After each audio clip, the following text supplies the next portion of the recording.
Welcome back to Winners and Losers, the show that looks at the highs and the lows from around world football this weekend. You know the score by now. It's me and Christopher Hamill. We're starting with the talking point, which is Arsenal this week. It was submitted by Kai Etches, something like that. Anyway, why Arsenal as talking point? Oh yeah, I found my first grey this weekend. Oh, can you see it? My Lord. It's white. It's all the stress from Football Social. Yes. My emotions were up here, then down here. Go and check that out. Here's a little montage if you're not familiar with our Saturday/Sunday show, the Football Social. No one lives in Wigan. What? Gooners! Come on! Get it away! Oh, he Arsenal. Oh. Yes! Oh! Come on! Come on! Yes! Come on! Ruined my bet, but still! Shot! But anyway, back to the game in hand, because Unai Emery emerged victorious in his first ever North London derby with a 4-2 victory at the Emirates. What a game this was. Game of the season. So far, probably, yeah. Not only has this result brought their unbeaten run to 19 games, but it now means Arsenal sit above Spurs in the league after their best ever start to a Premier League campaign on goal difference. It's great, man. Not surprising, seeing as Spurs haven't won a Premier League game at the Emirates since November 2010. So despite the power shift in London that we've seen since Pochettino arrived, at least in the last 2 or 3 years, they still struggle at the home of their biggest rivals, drawing 10 and losing 14 since that last victory. Now, Tottenham have narrowed the gap. Like we've said, Kane has become the joint highest scorer in the derby with 8, tied now with Adebayor. So a small modicum of positivity there for them. But that's as good as it got on the day, wasn't it? Particularly in the second half, as Arsenal turned the game around after being 2-1 down at half-time. 2 converted penalties from Kane and Aubameyang, and an Eric Dyer header. Got to do better. Got us underway. He's got to do better. Such a bad bit of keeping. And also, I actually thought Arsenal were unlucky to go down in this game. 2 set-piece goals. Yeah. It wasn't a penalty for Son. Okay. Didn't expect, someone like Son to dive. He's got a very honest face. Yeah, I think he was kind of anticipating because it's such a bad bit defended by Rob Holding. Yeah, he gives the referee every opportunity toward a penalty there, doesn't he? Then Arsenal turned it round with 3 second half strikes coming from Aubameyang again, Lacazette and Torreira. What a fantastic game that little Jack Russell had, taking their goal tally to 24 second half strikes this season. That's incredible. More than any other side. This is the first time the Gunners have won a derby after being behind at the break since 2007, but as we established earlier, not often behind, at least on their own patch. Yeah. You know what, if all games had finished after 45 minutes, a bizarre scenario, but stick with me, Arsenal would be 19th this term. So bad, isn't it?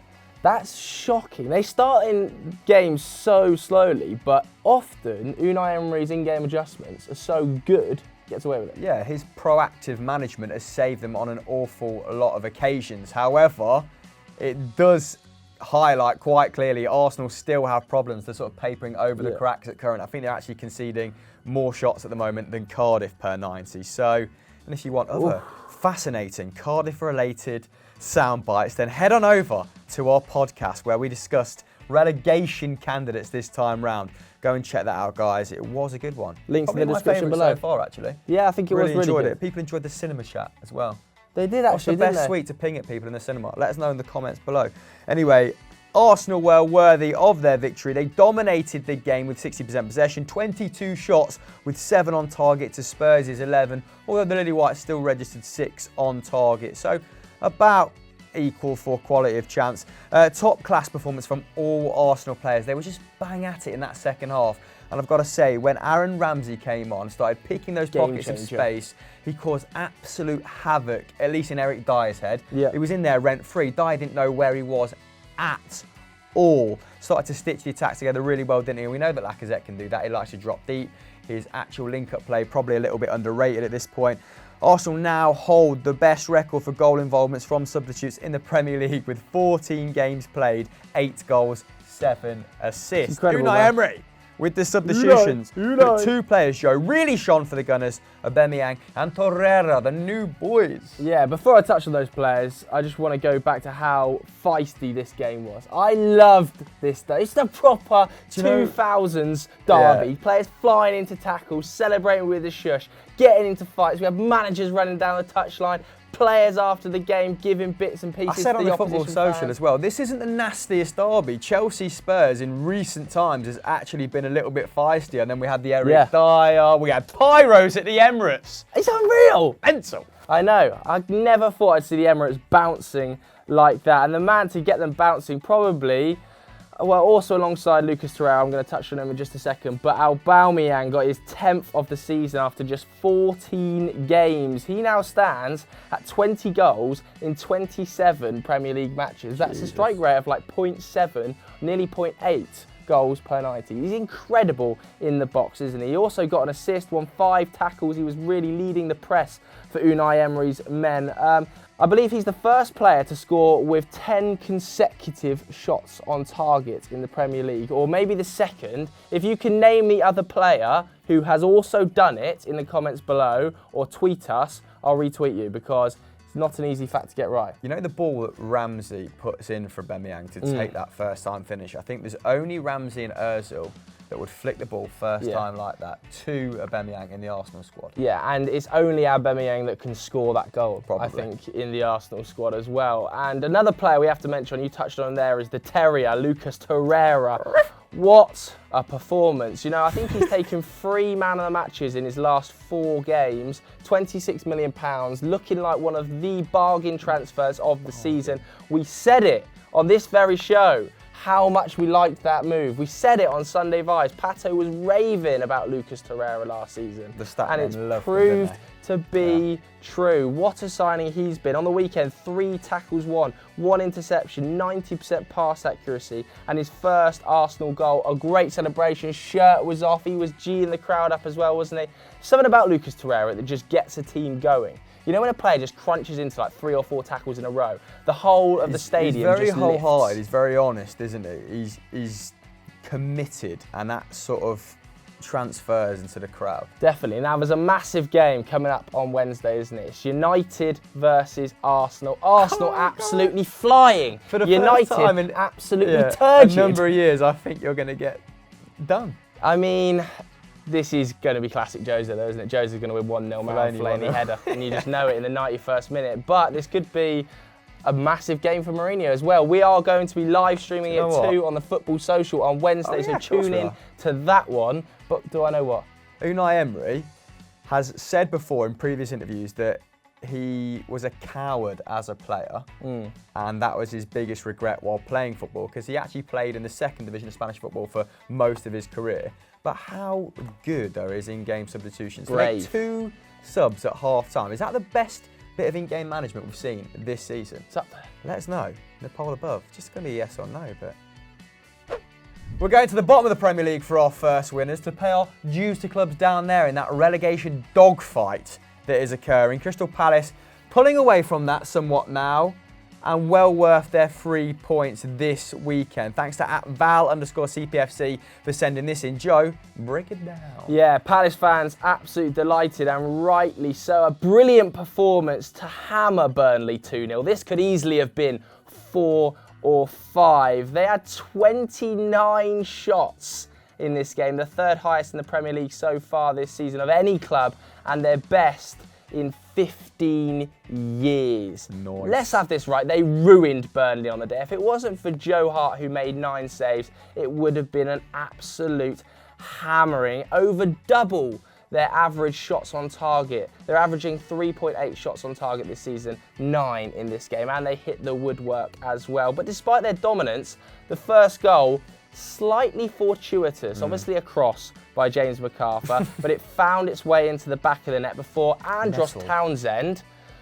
Wow, what a blockbuster of a strike. Incredible effort by him. Only the 4th time in his career that he's scored and assisted in a single game, which isn't the best stat for a forward. Doesn't surprise me. He will shoot from anywhere. But forget that stat, because the goal is a worldie, and Wilfried Zaha, I think moments before the goal actually hit the crossbar. Oh, lovely effort. With a lovely effort, and he definitely deserved to score. 6 shots, 3 on target, 3 dribbles complete, 1 chance create. Before this game, I think they had only scored 6 from open play. Yeah. Which is not particularly great. I think it was the 3rd worst in the division before this. Ooh, that's a damning statistic. But equally, they peppered Burnley. Burnley are rubbish. So bad. Pato had him in the podcast this week trying to save them from relegation. You can download that by clicking the link in the description below. And he was hammering them, and rightly so. Yeah, I mean, on this form, I don't see a way out for them. It's absolutely alarm bells ringing if you're Sean Dyche at this point. Conversely, Palace haven't really been getting the points they necessarily deserve, but have been playing well at the start of this campaign, but a little bit unfortunate. Christian Benteke continues to defy statistics by getting into good scoring positions, having a decent amount of shots per game when he's playing, and never scoring. So people like Zaha, like Townsend, and Max Meyer more recently, I guess, have had to shoulder that goal-scoring burden. That's been Palace's only sort of weak area, defensively quite sound, some useful players in midfield. Burnley, however, like I said, makes for grim reading without a win now in 8, dropping to 19th in the process. Only 2 wins in 19 Premier League games. They'd won 5 on the bounce before that, which secured that unlikely 7th place finish last season, I want to say. Maybe a little bit further down. Yeah, only had 4 shots in this game, half their normal total, which is still the worst in the league. That's how bad they were in this game. Yeah. 50% worse than being already the worst. Yeah, I mean, they defied statistics last season to finish where they did. They were getting so jammed. Yeah, their underlying numbers weren't great at all. So it's kind of come back to bite them. But registered a big fat 0 still, despite their Colossus 4 efforts. Their first shot wasn't until the 65th minute. And even then, Bergmudsen's shot was easily blocked. The Clarets have now conceded 29 goals in 14 games. It took until March last season for them to concede a similar amount. And they can thank their lucky stars, like you said, that it wasn't more, if not for the likes of Joe Hart and the centre-back pairing of Long and Me, who completed 12 clearances combined. The team, as a unit, completing 20 blocks on the night, double that of Palace's. It was like the Alamo. And they're not even experiencing any misfortune in the final third of the pitch at the moment. Expected goals actually has them running a little bit hot. Shocking. So they've got 13 goals. The quality of chances they've produced this season only add up to around 8. Wow. So get your money on Burnley to be relegated. Moving on. Moving on to our first losers, which could easily have been Mark Hughes. Of course, he lost his job this morning with Southampton. Called that one in the podcast, what can you say? But we're bored of talking about Manchester United. So we've instead gone for an even worse side at the moment, Newcastle. What the hell happened to them against West Ham? Yeah, the Magpies lost 3-0 at home in an embarrassing display with goals from Chicharito and Felipe Anderson compounding their home misery at the moment. And ostensibly, this looks like a strange result. Newcastle started the season disastrously with no wins in their first 10 games, but before this, unbeaten in 4, and they'd won their last 3. Now, they may have created 16 opportunities, the tune to West Ham's 7, but they only managed to get 4 on target. And XG actually had the game at 1.1 to 2.6 in the Hammers' favour. And this is a great example of how you shouldn't take shots as a barometer of the game's quality, because West Ham in this game worked really hard to produce high quality chances. Newcastle desperate, shooting from everywhere. Now their struggles at home continue. They've now lost 6 of their opening 8 games at St James's Park. The last time they suffered as many defeats in their opening 8 games was during the 1953-54 season, the last time that Doogie there behind the camera saw his hairline. Anyway, the main strength last season was a strong defence. They only conceded 47 goals, that was the 7th best in the division, and 12.6 shots per game. That was a 9th best. But this year, that's up to 14.6 shots per game, a figure only topped by Messrs Burnley, Brighton and Fulham. And when you have Solomon Rondon and Iosi Perez up front getting 2 of their 11 shots on target, then you clearly have problems. Digging Diggy out there, this was his section in the script, a very comprehensive section it was too, dude. Well done. Yeah, fair play to West Ham though. They really turned up on the day. They created some great chances like you spoke about there and completely outplayed Newcastle. They also got their first away clean sheet of the season, so it's all positive for West Ham. Pellegrini's decision to start Chicharito extremely vindicated. It was just his third start of the season. He came up trumps 2, 4 shots, 2 on target, and of course his first Prem brace in over a year. But he was also indebted at the other end. A really strong defensive performance. Yeah, Issa Diop, who was much praised by Jose Mourinho, put in a great showing. 6 tackles, 5 clearances and won 4 aerial duels. His partner as well on the day, Balbuena, made 9 tackles and interceptions for a centre-back. That is truly absurd. But man of the match, the man who's way too good for West Ham, Felipe Anderson, 4 tackles and interceptions, 89% pass accuracy, 2 shots, 1 goal, unlucky not to score another 2. He's now got 4 in 4, having netted once in his first 10 games whilst he was getting acclimatised to the league, in my opinion. He's now by far and away West Ham's best player, easily the best player on the pitch in this one. Just really great to watch him when he's in full flight. So aesthetically pleasing. There was a little disguised pass with his left foot, or maybe his right foot as he came in from the left in this game that didn't lead to a goal, but just in that moment I thought this guy is too good for West Ham. Sorry, Irons fans, but reminds me of Willian in a lot of ways, and that isn't just a lazy comparison because he's Brazilian and also has big hair. He's just got that speed on the ball, that deftness of touch, and he's starting to look like a bargain at 40 million because he's single-handedly dragging West Ham through a lot of games along with Arnautovic this season, isn't it? Definitely, and I mean, they must win against Cardiff at the Olympic Stadium on Tuesday. That's a big game for Pellegrini because before this, their form was extremely patchy. Newcastle have got to go to Everton, not an easy game either. We're not going to talk about the Merseyside derby on this show, but I thought they were really good against Liverpool. Maybe a little bit unlucky not to come away with a draw, despite the fact Liverpool had some great opportunities, as did Everton. Andre Gomez was running the show before Pickford it all up, so that's not going to be an easy game. We covered it on Football Social, which is why we're not covering it now. So, you know, go and watch the whole 90 minutes back where Akinfenwa joins us on Sunday's show.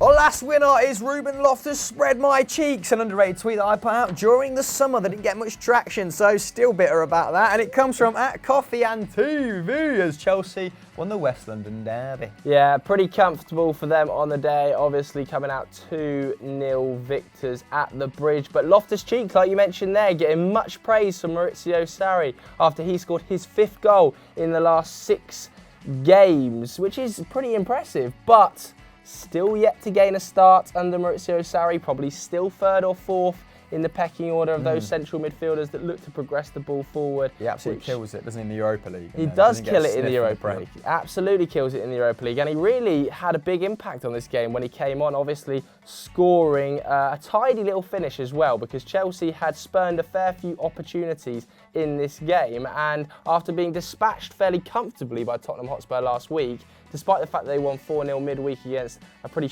PAOK side, this was on a bit of a knife edge at one stage. At 1-0, Fulham had a couple of chances. You thought this game isn't over, but thankfully for the Blues, Ruben Loftus-Cheek put the game to bed and maintained their brilliant home record at the start of the season. Yeah, they haven't lost any of their home Premier League games this season. That is their longest unbeaten run at Stamford Bridge since 2015. Oh, spooky. I know, they were particularly dominant in that first half as well. Pedro getting the 1000th goal at Stamford Bridge. He continues to be an underrated performer under Maurizio Sarri, an extremely important component to that team. And it wasn't a bad performance from Chelsea. They had 66% possession, 16 shots, 9 shots on target. When you have 9 shots on target at home, you generally win. And N'Golo Kante, in that slightly more progressive role than we've seen him in the last couple of seasons. Not the most suited to it, but they're trying to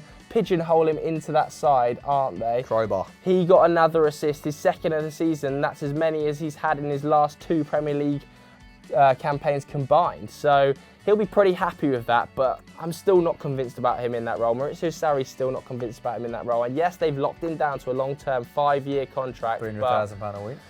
I don't think he's best suited to that area of the pitch. What do you think about N'Golo Kante in his new position? Let us know in the comments below. Joe covered Fulham pretty extensively in great detail on the podcast, so I'm just going to skate through them double time now. So Ranieri only pointed on the 14th of November and has guided them already to a win against Southampton into his opening game. What a proverbial 6-pointer that was. But a trip to his old employees probably too much of a tall order at this point. Yeah. And it was the 14th time an ex-manager has travelled to West London and failed to beat them. I mean, probably the most pointless stat in this script. But the defeat means that Fulham stay bottom of the table, having only claimed 1 point away from home this season from a possible 24. That's damning, isn't it? I mean, the home form's not particularly great either, is it? So, need to shore up at the Cottage.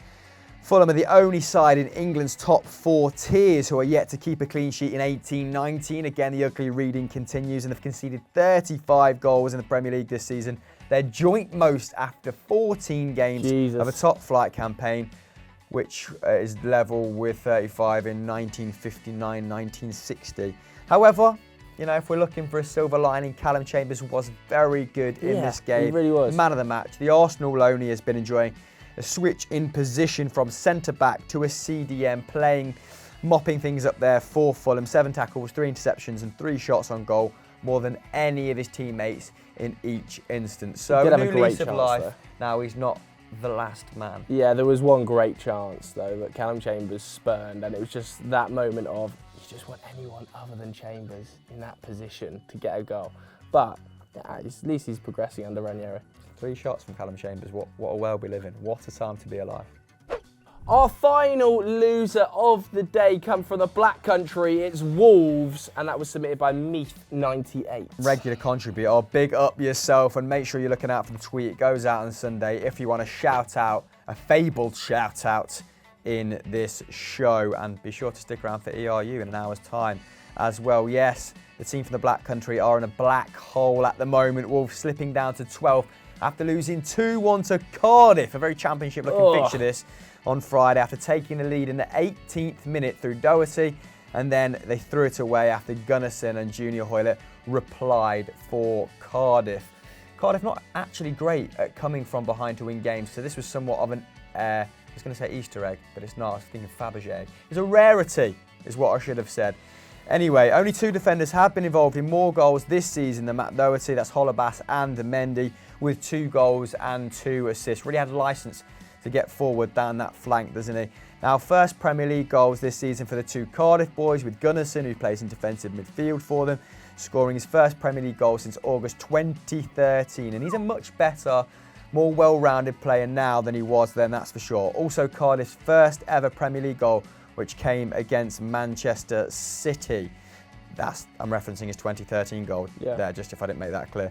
But back to Wolves, as this breaks their 44-game streak of not losing after taking the lead. So they've won 39 and drew 5 since February 2017. That's a great stat. So like I said, you have one team who are crap at coming from behind, one team who are good at getting the noses out in front, and I don't know. Flip it on its head. Warnockiola just at work doing bits in this game. They actually played on Friday because it was Warnock's birthday on Saturday, and the Premier League wanted to ensure that he spent his 70th father time himself with his family. Anyway, Wolves are now winless in 6, and they were 7th before this poor run started. They were getting a lot of praise, weren't they, in stark comparison to Cardiff's brand of football beforehand, for being positive, for being possession-based, for really taking the game to bigger sides, but they do seem to struggle against middling teams, against sitting deep block defences. The game itself was quite even. They both took a similar amount of shots, had a similar amount on target, but Wolves did edge possession with 53%. However, when you take a closer look at the pass act, you can see it was maybe a little bit low on quality. So Cardiff was 60%, Wolves was 68%. Longball.com. Yeah, that's actually a little upturn for Cardiff. Yeah. They're averaging about 45% possession in the Championship, 40% in the Premier League, and their pass act's always been quite poor because they are pretty direct. like I said, we know Cardiff love a scrappy game and enjoy set pieces, but Wolves played right into their hands in this regard, giving away 12 fouls. Cardiff actually haven't scored as many set pieces as they could have this season. I think only 3, which ranks them in the bottom 5, so they can really find the fine margins there and work on that, because they have got physicality. Sol Bamba's got 2 goals this campaign. Their record defensively from set pieces as well. They've actually conceded the most goals in the entire league from set pieces, which is a mess when you consider how physical Neil Warnock teams are supposed to be. It's really interesting. So, and quite maybe positive in a weird way for Warnock, because that's an easy area to improve, you'd imagine. Yeah. Maybe just bringing in another defender with some experience in January. I don't mind their defence actually, and they put up pretty good numbers. Expected goals put this at around a 1-1 draw, but it was ultimately decided by a wonderful Junior Hoilett strike. Yeah. And his career's been a bit of a weird one in the Premier League and for Cardiff, hasn't it? Yeah, it really has. If you haven't seen the Junior Hoilett goal, I suggest you go and watch it after this. Not right now, because we want the watch time. But like you said, it has been a bit of an odd one, because he was so heavily involved last season. 46 games, only 2 of them coming as a sub for Cardiff in that championship run. Whereas this season, he's been a little bit of a bit part player. Only 8 starts, only 745 minutes in the Premier League so far. I think he's only played the full 95 times, but you could really see his quality. That finish was just unbelievable. It was almost as good as the celebration that followed. Obviously, Callum Patterson 2-footing the ball into the net. Just, I don't know what he's thinking. But in this game, Junior Hoilett was kind of the difference maker. 3 shots, 2 on target. He won 3 aerial duels, which isn't too bad given that he's just 5'8". Which is the average size for a man in Britain, all right? Is it?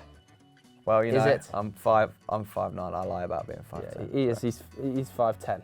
He's a generous 5'10". That's really upsetting. Cardiff have now taken 10 points from home matches this season, and despite George Wright in the Football Daily office saying Cardiff are going to finish on the worst points in Premier League history this season, they're a joke, they've already equalled Derby's tally of 11 points from that season. Nasal George impression, I like that. Thank you very much. 91% of course of their points have come at home, so they are extremely reliant on getting points in Wales, but that should be fine for them.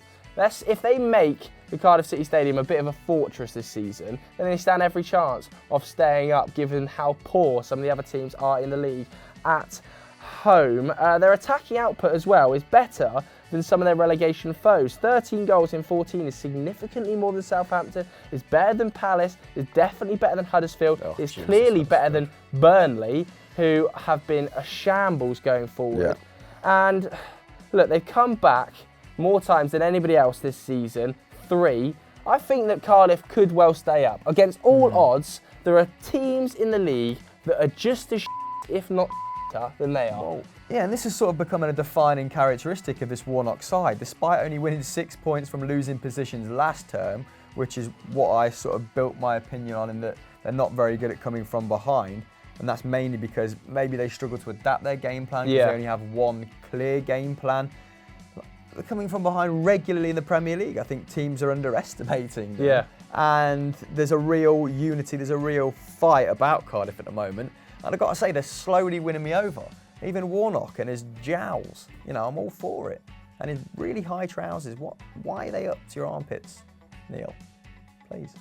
So that's it for this episode of Winners and Losers. As we said throughout, make sure you go and download the podcast where me, Chris and Pat sit down for 2 hours to discuss relegation candidates. But what else is coming up on Football Daily/EFD? So you're a roundup in an hour's time, like we said, where we cover teams like the struggling Monaco, PSG lost for the first time this season in Ligue 1, high-flying Leipzig, and Juventus, I believe, are the headliners, as well as Hudson-Odoi, who killed it in the Europa League, scored his first senior goal for Chelsea. Hello. And of course, as always, Stat Wars, the champions. You went up against Zach, and it was ugly. Not giving anything away, but... So. Oh, FDFC as well. Had our first 7s go up over the weekend. So go and watch that and stay safe.